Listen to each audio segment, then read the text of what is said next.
Okay. Very good. All right. Welcome to our monthly FX Sheet webinar. Today's subject is why I prefer day trading the forex market. As always, past performance and indicative future results. I ask you to read this disclaimer very, very carefully. Understand that you should be aware of all the risks associated with trading on margin and seek investment and financial advisor if you have any doubts. Trading forex carries a high level of risk and should only be used for those who have speculative capital to trade. Trading on leverage can work for you as well as against you. So please read this disclaimer very carefully and understand all the risks associated with trading forex on margin. Okay. Today's topic is kind of open-ended. It's basically why I prefer day trading forex, and there are really a couple of key reasons. I'm just gonna actually just pull up. I want to make sure that you guys see my charts here. So,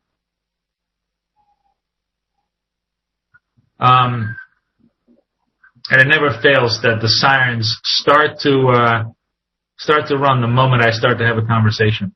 Does everybody see my chart? Somebody give me a yes, no, just to make sure that you guys see my charts. Yeah? Okay.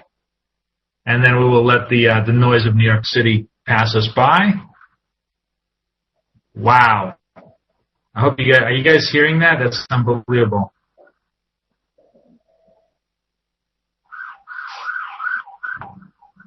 Okay. So, all right, hopefully he'll pass by. Just give it 1 second.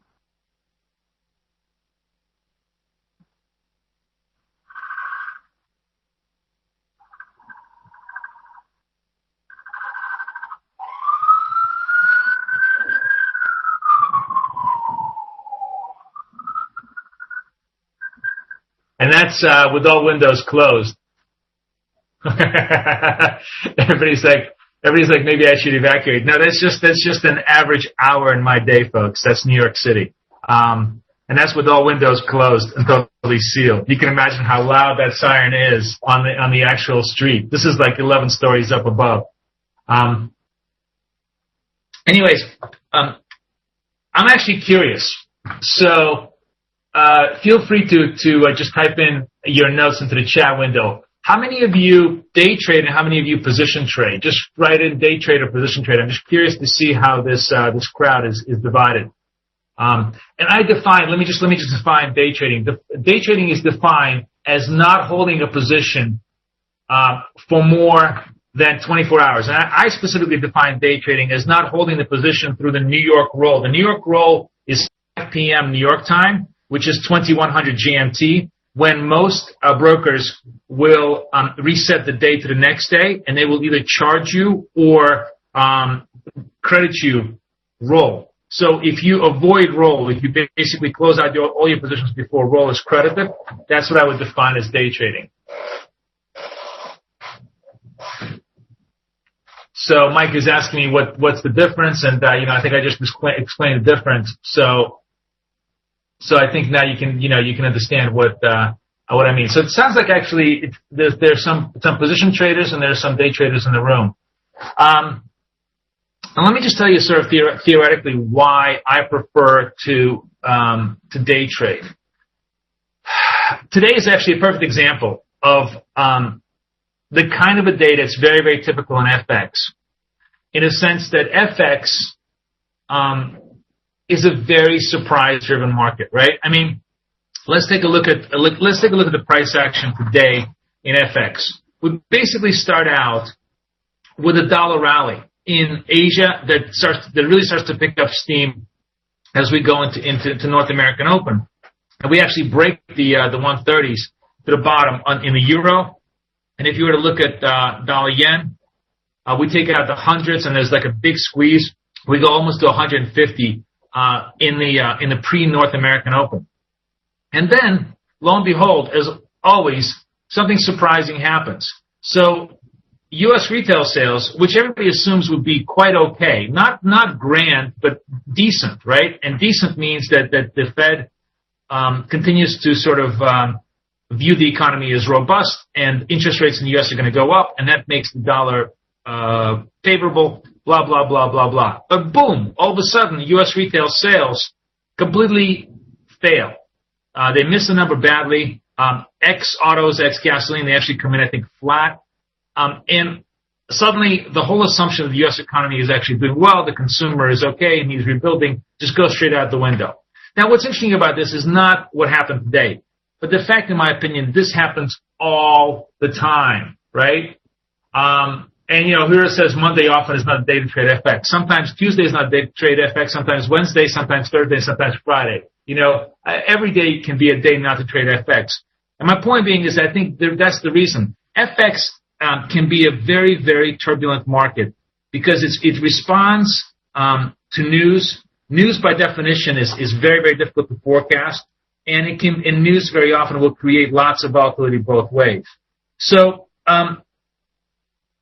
the best laid plans sometimes get frustrated, right? And I think, in my own personal experience, and this is just my own personal experience and my own anecdotal information that I relate to you, so there is no, anything I say, of course, here is just simply my own personal ideas, not to be taken, as fact by any means, and anything I show you is just, illustration of past performance is no guarantee of any future results. But in just talking to a lot of different people much smarter than I, people who've done tremendous amount of back testing on FX prices, what I have discovered, or what people have told me, is that when you do any kind of a back testing on FX prices, basically 48 hours from any point on a chart, pick any point on a chart from 2001, 2011, 2005, doesn't matter, pick any point, and 48 hours forward, price becomes random. Price really just simply assumes as much, or it's almost impossible to prognosticate price 48 hours forward. Now, you could say, look, there are these tremendously long-term trends. I mean, look at dollar yen. Look at dollar yen on a weekly basis. Of course, you could forecast price. I mean, this is a tremendous trend. If you were on, beginning of this trend, you could have really made some serious money. And of course, past performance not indicative of future results. And the answer is yes. There are times when currencies really do trend. There are times when you could ascertain that trend and can be very, very fortunate to assume it. My point is that I'm not smart enough to do that. And I don't know who, there may be, you may be, but I am not smart enough to figure out what life will be like 3 months or 6 months forward. And it's extremely difficult for me, both mentally and psychologically, to make a bet and then hold that bet for a very, very long time to see how it develops. Now, in this particular case, obviously, the long dollar yen bet would have been a great bet. And I wrote it, in and out, 100 different times. But I never was able to sort of come out here, as everybody always loves to do on a past performance chart. Charts look really beautiful in past performance, and almost never that clean and crystal clear in present performance. So if you sort of assume if you make the assumption, okay, I'm really not that smart to know what's going to go 3 months ahead of time or 6 months ahead of time, then how do you operate in the FX market that makes, at least, can make sense on a near-term basis? What I prefer to do is I prefer to day trade. And I define day trading as effectively, basically trading between the open and the close, the official open and the close. Let's just take a look at here's an hourly chart of dollar yen for 5 days. And, the official, and this is just all, of course, artificial, but the official open and close, this is all New York times. So, this is a 24-hour New York City time. So 1700 hours to 1700 hours. That's the official, conventional day. Excuse me, should be 1700, not 1700. So I trade,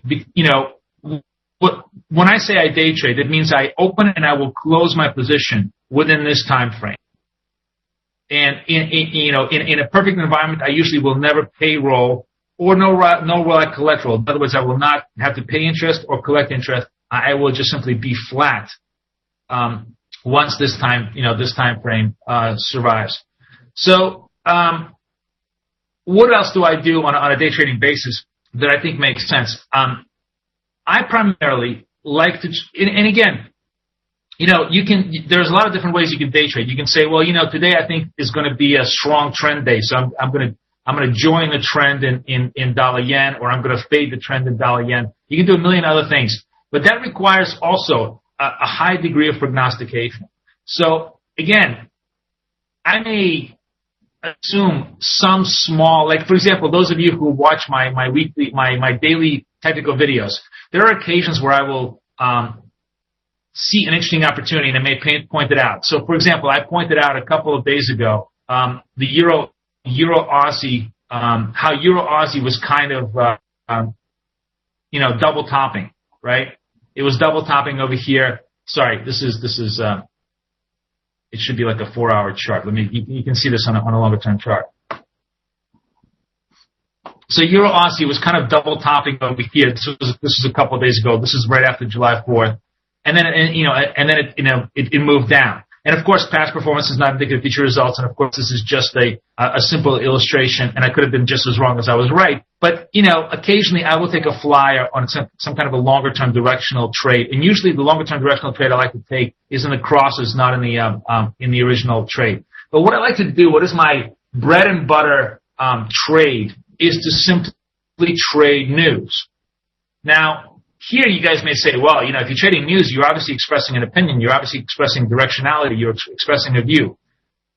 But I want to share with you a way that I trade news where I try not to do that, where I try not to express an opinion, where I try not to express directionality, where I try not to express a view, where I simply try to figure out what is the most likely path the market will take after a certain news event occurred. So I'll give you an example of today.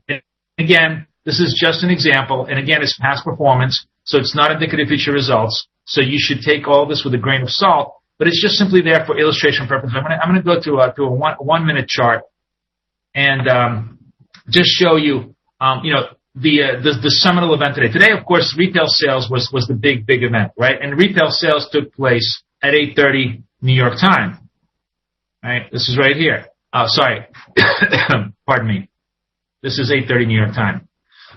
So I trade a very, very simple setup. And I'll show you 3 different flavors of this setup for 3 different types of approaches and 3 different personality types that you may want to do. And then you're welcome to ask me any questions you like or share anything else you like with me. But this is my bread and butter setup that I like to trade. Whenever I get an opportunity, which hopefully is almost every single day if I have a news event worthy enough to trade it. So the setup is very simple. I'm showing you a 1 minute chart, not because it's traded on a 1 minute chart, but because the 1 minute chart gives you the best granularity. It just gives you the cleanest view of the price action, right? I think I'm going to have to go this way, so that you can just simply see the thought pattern of what I'm doing. So here's the event. I'm going to make the event medium thick so you can see this is the marker of the event, right? And basically, my setup is very simple. I take a look at the price action 5 minutes beforehand. So this is 8:25, and 5 minutes afterwards, 8:35. This is my box. Now, this is what's called a short box because it's basically a very short period of time. And I'll show you first my own personal trade setup, and then I'll show you a couple of other trade setups that we trade in BK Forex. That a lot of other traders who are members of BK Forex trade with me or trade themselves. So here's this is a 5 minute setup, right? The high here is 143. The low is 94. No, this is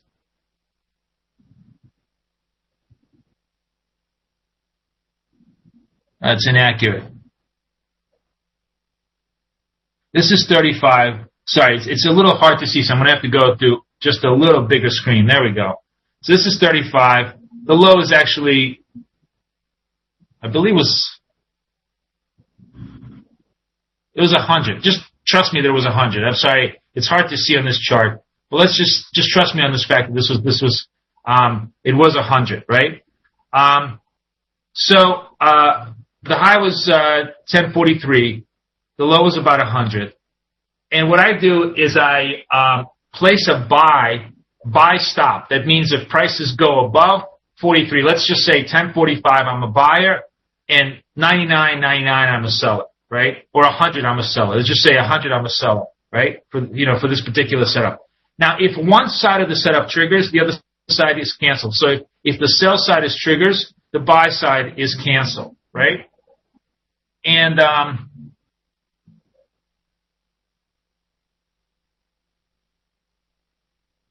sorry, I'm just trying to.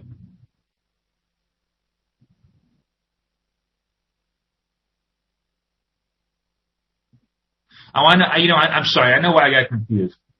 Bear with me. I'm sorry. I got confused because I actually did this setup wrong myself today. So I'm using my own example, which is an inaccurate example. The actual low here was about 105, right? I believe.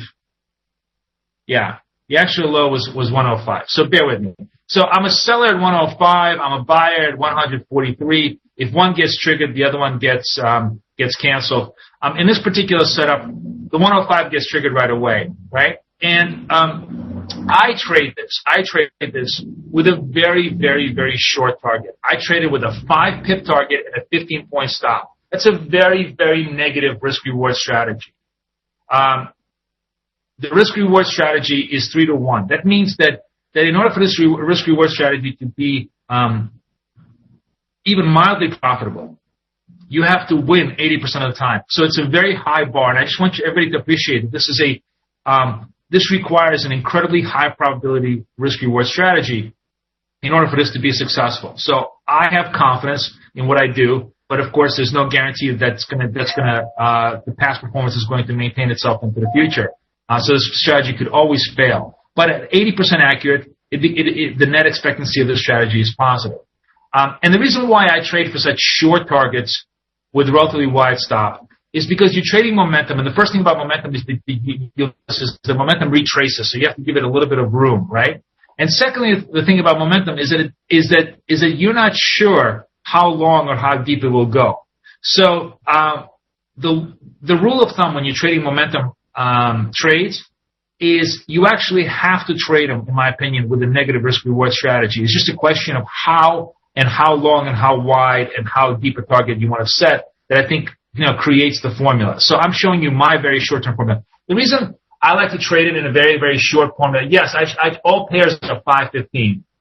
Canal is asking me, is all pairs are 515? Yes, I trade all pairs 515, and I'll show you this exact same structure in euro dollar as well. So one of the reasons is, yes, I'm only making 5 pips, but on the other hand, I'm also risking only 15 pips. So let's say if I'm trading one standard lot, it's only $150 loss. So I'm captaining my loss. And of course, you have to understand that losses are not guaranteed. You could get slipped by your broker. Stops are not guaranteed. So this is just simply theoretical.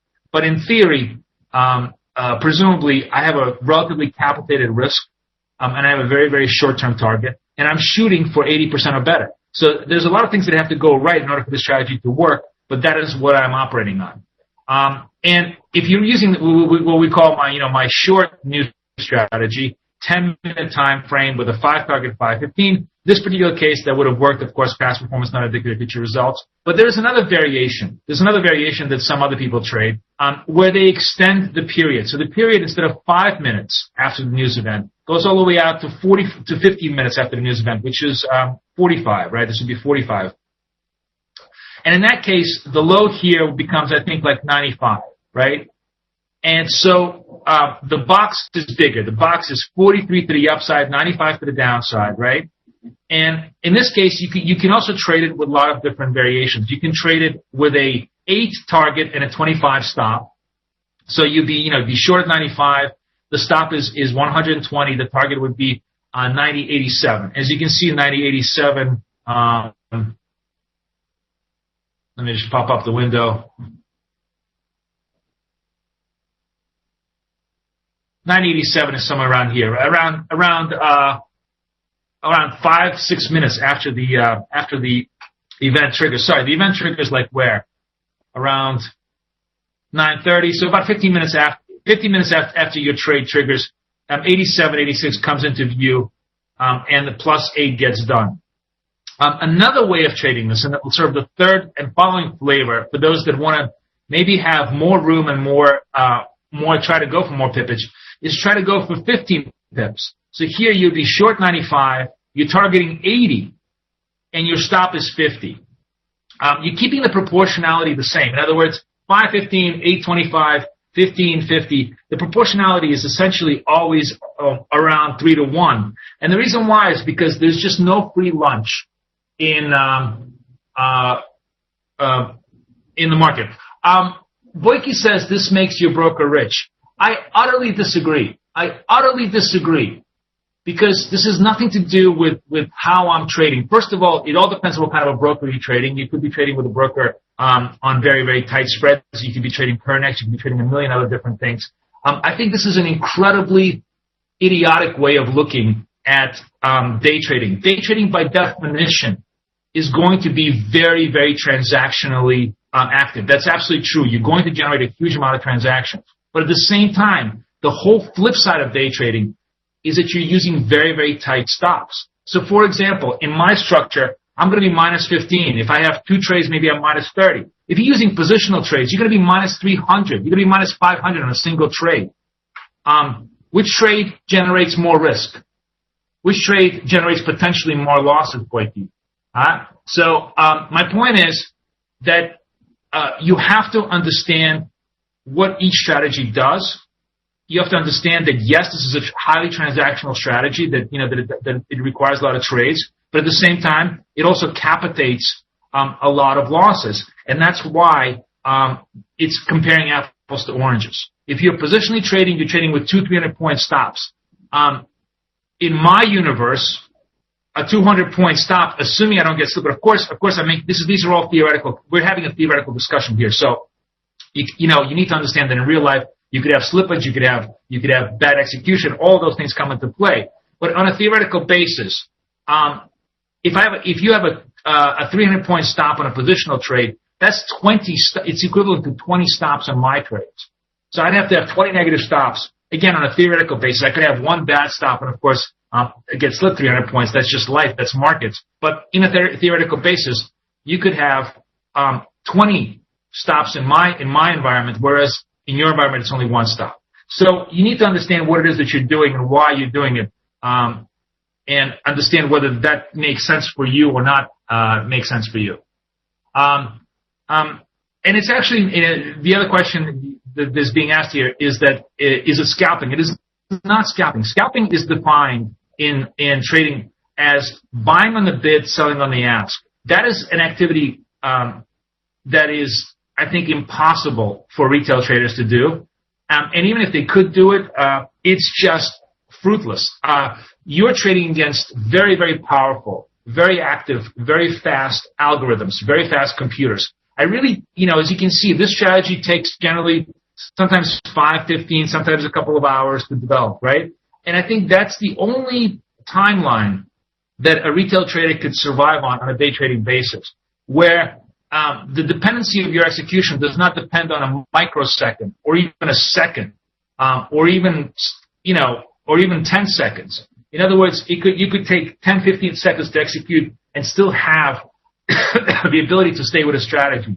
I think that's the only time environment that a retail trader could have a general sense of competition. If you're going on any kind of a shorter time frame, you're competing against machines much more powerful, with much greater processing power and much more intelligence behind them than this is what I would call short-term day trading. This is not scalping. So it's a sweet spot between longer-term positions and longer than just simply, in and out trading that computers do. So where was I? As I was saying, there's basically 3 types of flavors here: 515, 815, 1520. But in all of them, you are trading with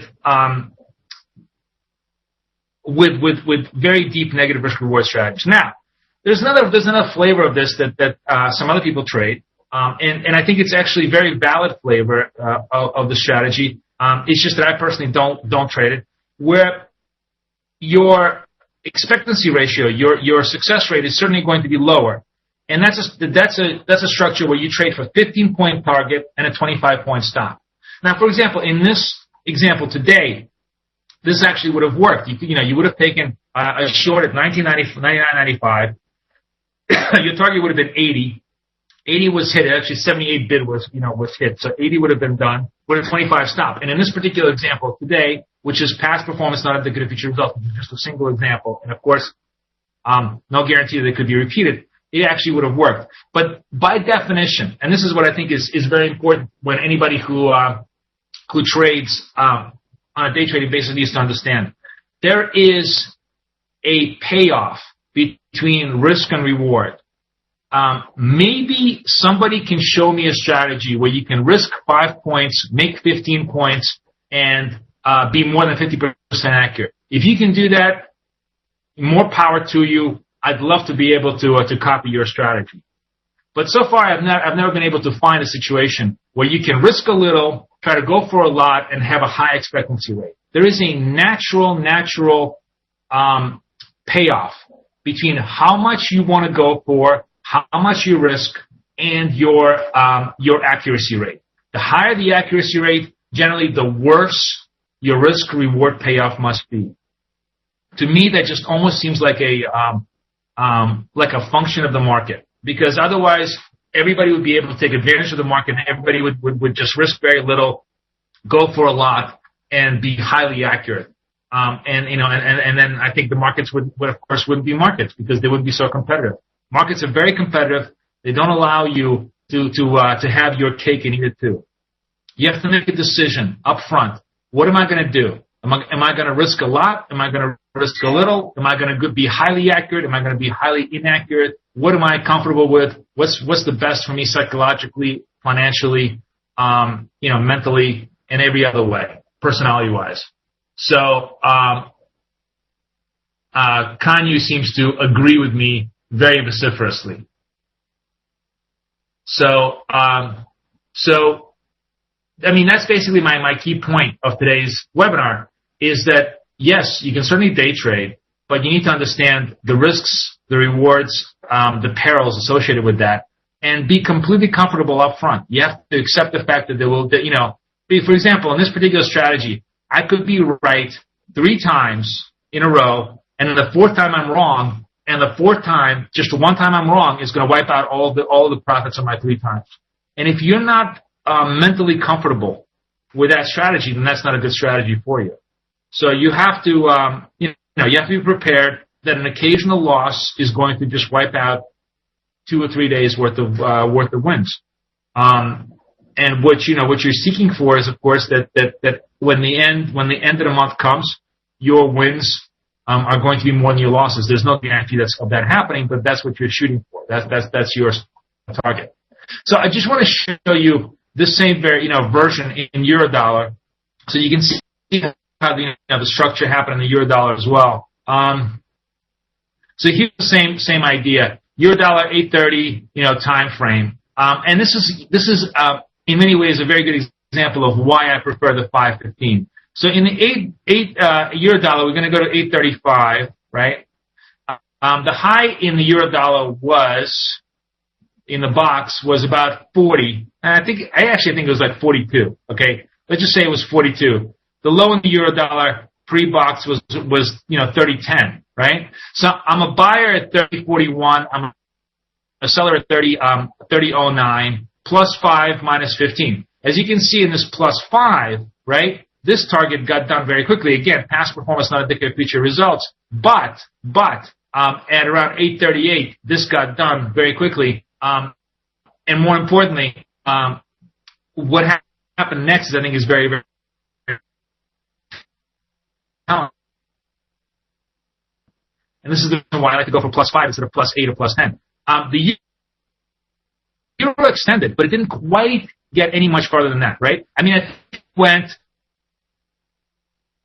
If you had done what we call a longer box, which is 5 minutes, the high would have been 54. Let's say 55, right? You would have been triggered into the 55 over here. If you traded 515, you would have been stopped out. If you traded 825, 55, your stop would have been 35.30. You would have been stopped out also, right? So if you traded 1550, you would have still been floating this trade and basically praying and hoping that it kind of rallies. And so my point being is, this is the other reason why I like to trade very, very short stuff. Now, somebody's asking me less spread. No. Every example I'm giving you here assumes spread. I don't want any misconceptions. I'm trading, I'm paying spread, everybody pays spread. Spread must be adjusted. So, to properly, accurately explain this so nobody gets confused, in real life, if you're seeking +5 -15, what that means is that you really need to have +7 and your stop is -13, right? So it just in the euro-dollar example, of course, you can see that the box was 40, right? Even if we were to come in at 42, the move here was always at 54. So 42 +7 is 49, and it certainly made that +5. This is another reason. This is actually a very good point, very, very good point of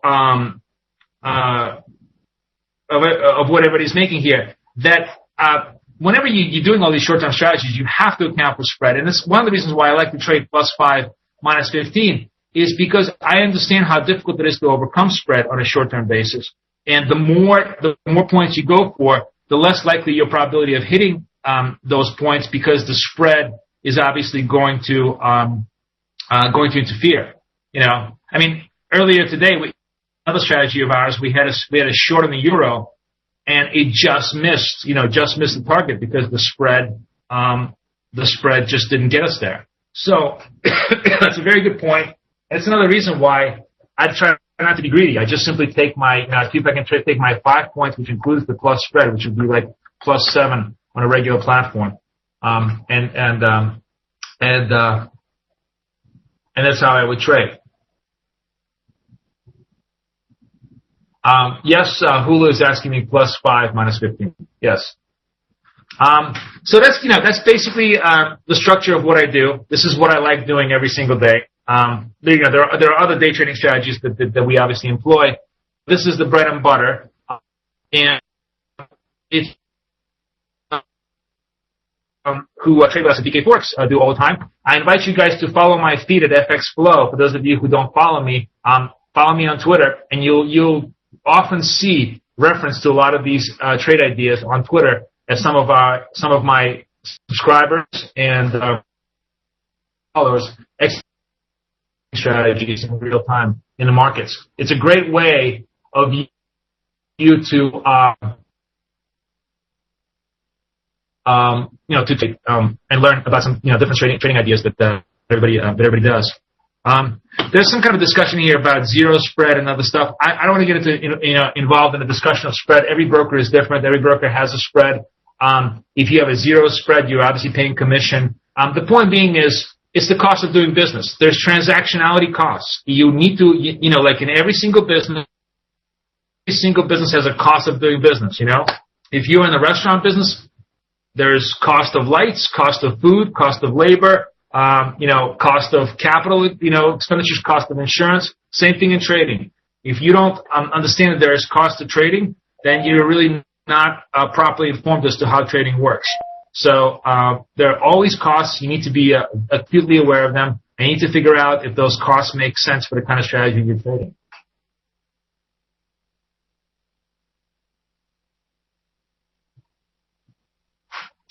Anyways, I'm going to open up the floor to questions. We have about 5 minutes here. If you guys want to talk about currency pairs, if you want me, my quick hand analysis of what's going on, I'm happy to take any questions before we finish up here.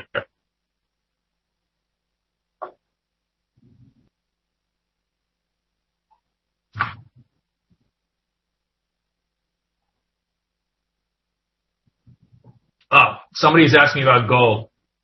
I hate gold. I don't trade gold. And I'm not going to make any comments on gold just because I'm not really qualified to make any intelligent opinion on gold. Do I look at crosses? I very much look at crosses. Some of you, we can take a look at what some of the more interesting cross stories have been. Some of you may have. Let me just get rid of this. Some of you may have, seen my commentary. If you listen to my daily commentary at FX Flow, where I publish it, you'll hear me refer to crosses on an occasion. Like, for example, Aussie CAD was a cross that that I had referred to quite consistently, both on the air and in my YouTube commentary, where we broke 95s and we went all the way down to 93s. That was a very, very negative break here. Now we're obviously starting to kind of crawl back, and I think this is kind of interesting because to me the Aussie trade here tonight, we have the minutes for the RBA.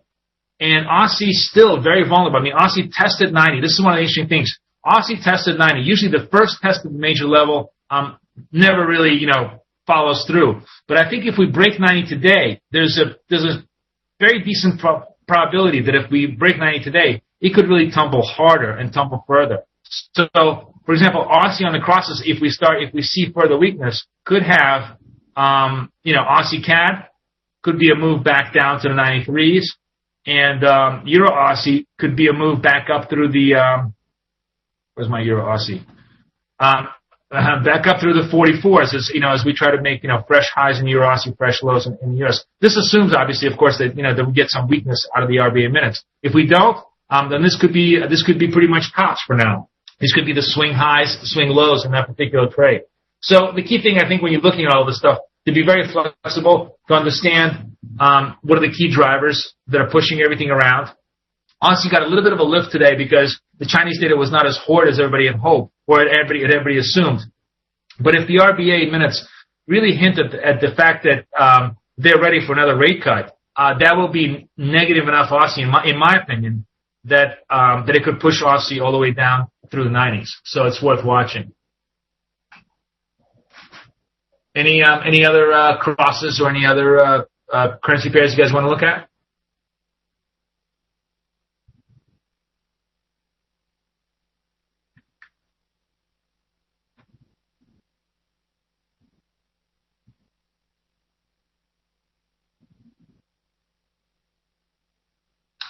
David is asking a great question. And actually, David, I'm working on.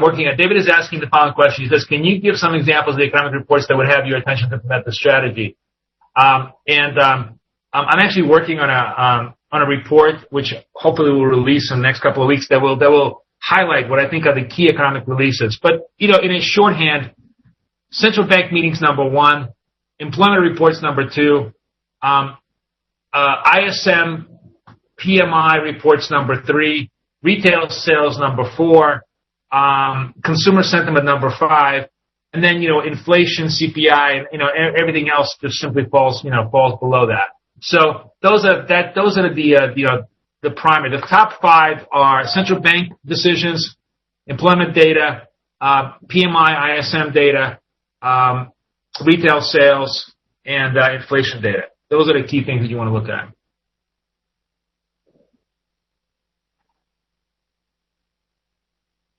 Do I think Aussie is a good pair? Aussie definitely is an interesting pair. We've traded this 5-15 method in the Aussie quite a lot. I just don't have any examples for you right now, but next time, maybe next month, I'll show you a couple of examples with the Aussie. Pound, GU, Arvind, is GU stand for pound yen?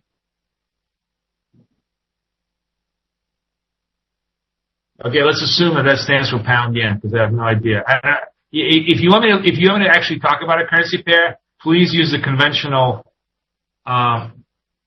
naming for the currency pair. Pound yen, nothing. I mean, it's in a sloping triangle. It still seems to me more down than up. Pound is under a lot of pressure. Yen is just not doing well. I mean, I think the key thing is how this resolved. This is actually kind of interesting. If we resolve to the downside, we break below 48.50, then I think we have further downside. If we resolve to the upside, if you take out 52s, then yeah, I think you have potential to go a little higher. Oh, cable. You wanted to look at cable? Okay. Cable is is just a derivative of the anti-dollar, pro-dollar flow. Cable is really going to be driven by what Ben Bernanke says on Wednesday, right? I mean, we're 150. We know that 48 is double bottom, right? 48 has been holding as double bottom. 150 is kind of equilibrium here. If Ben Bernanke is uber dovish, maybe we can break back up. I do think this, it would have, in order for this to be kind of a bullish signal, you really need to clear this 53 level. And that's going to be an interesting testament to whether there's going to be enough anti-dollar sentiment to push this through 53 post Ben Bernanke. So that's kind of where I'd be looking for cable. On the other hand, if we push down, the key support level is 48.50. That's the triple bottom support.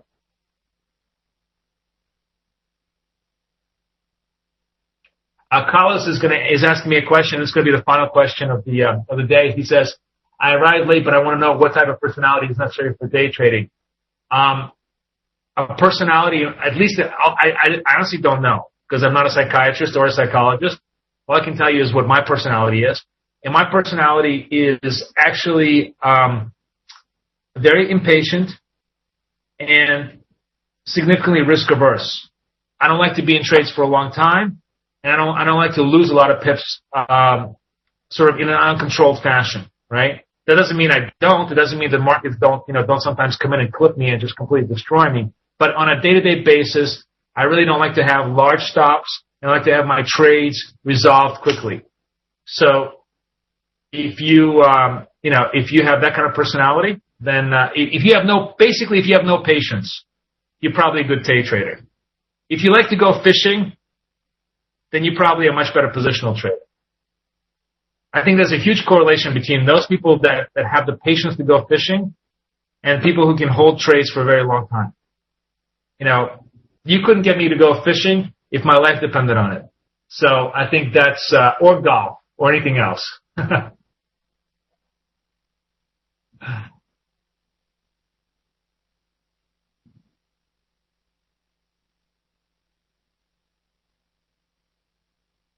Right.